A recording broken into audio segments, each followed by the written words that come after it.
verses, Proverbs chapter 3, verse 9 and 10. Inasema hivi: honor the Lord with thy substance, with the fruits of all thy increase. Alafu verse 10 inasema, so shall thy barns be filled with plenty, and thy presses shall burst out with new wine. So asubuhi ya leo tunapoingia katika hali ya kutoa matoleo yetu, Biblia inasema ya kwamba tumheshimu Bwana kwa mali yetu. Kwanza anasema asemi yetu pamoja, anasema mheshimu Bwana kwa mali yako,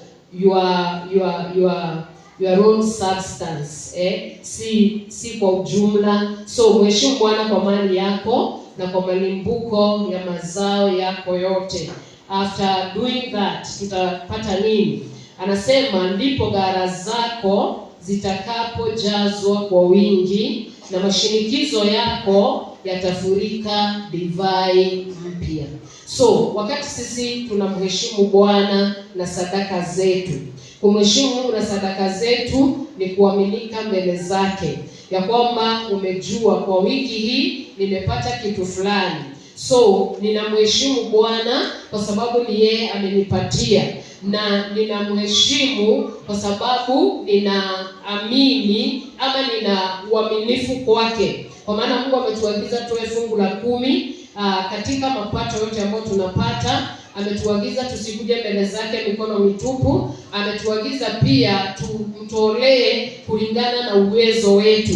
Na hii ni jambo ambalo liko katika neno la Bwana. Sio ati ni dini inasema hivyo, lakini neno la Bwana linasema tumtolee Mungu wetu. Kwa hivyo wakati wote tunatoa sadaka, tunapotoa malimbuko, tunapotoa dhabihu, tunapotoa fungu la 10, tutoe kwa sababu tunamheshimu Mungu wetu. Mtu unayemheshimu unamtolea kwa heshima, unasema hapana, hii nitampelekea kwa sababu ninamheshimu baba yangu. So aminika kwa matoleo yako. Na ndio Biblia imesema pale, ndipo ghala zako zitakapojazwa kwa wingi. Once you honor God with your offerings, with the tithes, with sacrifices, wakati wewe umemheshimu, yeye mwenyewe anajaza ghala yako.